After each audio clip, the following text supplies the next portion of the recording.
saga of blood, betrayal, and one man's unbreakable will against fate itself. From the battlefield to the abyss, Guts, also known as the Black Swordsman, isn't just fighting enemies, he's fighting destiny.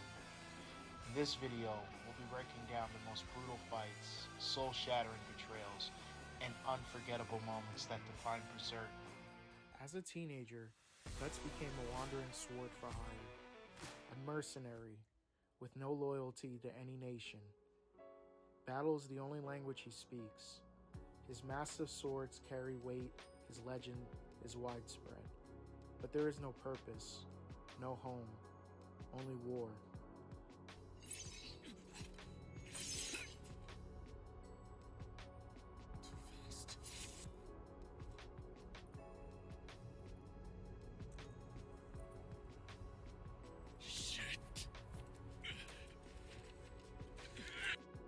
Among all the brutal encounters in Berserk, one duel stands out, not just for its raw power, but for the ripple it sends through the entire story. Guts versus Nosferatu Zodd.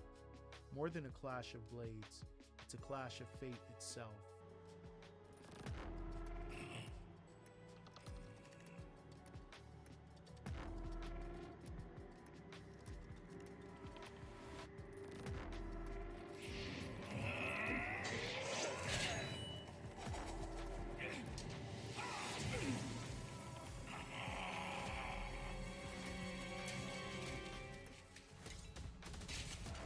Interesting. You aim to sunder my sword. This is the first time I have ever been so deeply cut while wielding by a mere human. Go!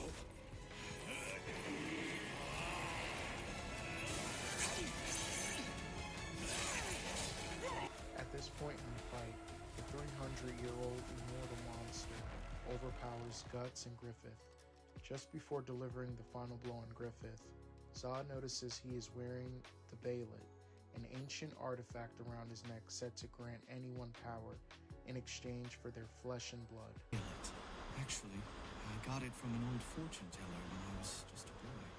She said, once you possess this, you are destined to rule the world. In exchange for your flesh and blood, that is. Or rather, I will foretell your doom. If you believe this man to be a true friend, and if you regard him as a brother, then know this.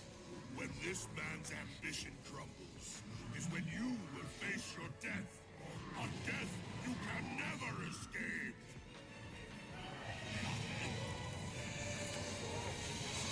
Is bewildered by the creature's message. As Zodd flies through the roof of the castle, the band of Hawk gets a slight moment of solace. We can't talk about Guts' battle accolades without addressing his assault on 100 combatants in the middle of the forest single-handedly. One by one, he cut each man down ruthlessly, solidifying his position within the band of Hawk. Go back to Griffith. Till then, I'll figure out an answer to your question. What are you waiting for? There are only two of them. They're surrounded. Attack!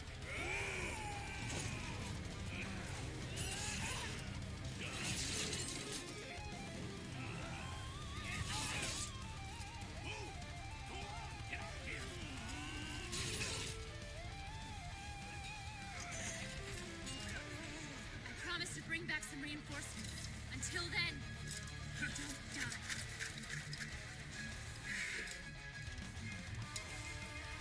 Don't let that woman escape! Another pivotal moment in Guts' story is when Griffith asks Guts to murder the king's brother, Count Julius. Guts realizes the importance of this task and the amount of discretion that is required. Guts, in the cover of darkness, slays the leader of the White Dragon. In the process, Adonis, Julius' son, walks in, and Guts leaps into action and silences the boy abruptly. Without realizing, he killed the boy. Guts feels immense guilt and runs, slashing men on his way out. With countless men slain by Guts, no kill was more emotionally shattering than killing young Adonis. Guts began to contemplate his moral compass. How far will he go to help Griffith reach his dream? And at what cost? Own reason for living, beyond me. And he should put his heart and soul into protecting his dream. He should never hesitate to defend it, even against me. They've been abandoned. They still smolder deep in men's hearts. Some see nothing more than life and death. They are dead, for they have no dreams.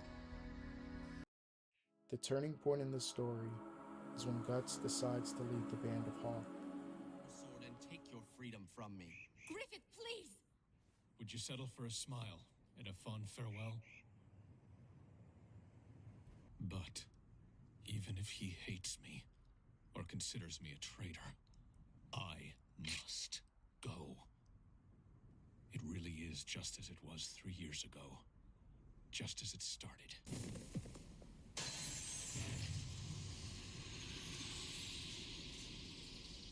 Now.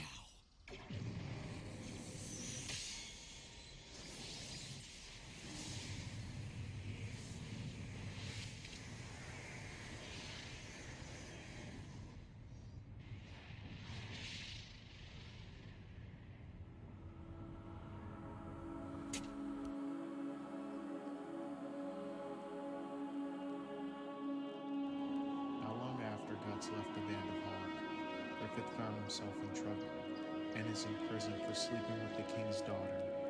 In retaliation, the king set up an ambush for the rest of Griffith's men. What befell Griffith afterwards was unimaginable torture. His tendons were severed, abrasions from getting whipped, and his tongue was even cut out. Guts reunites with the Band of Hawk to save Griffith. As his men came to his aid, Griffith narrowly escaped death.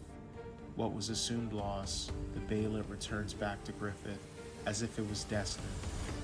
Griffith's blood came into contact with the Behlit and it activated, causing an eclipse, a ripple into another dimension, dragging Guts and Griffith's men to a hellish underworld ruled by the God of Hand.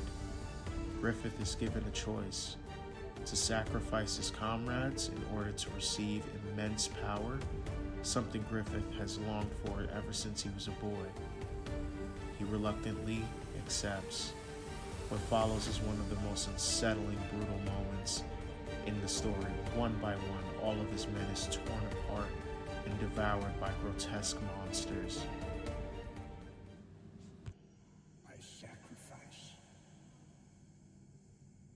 and you shall be granted raven black wings, upon which you shall soar the heavens.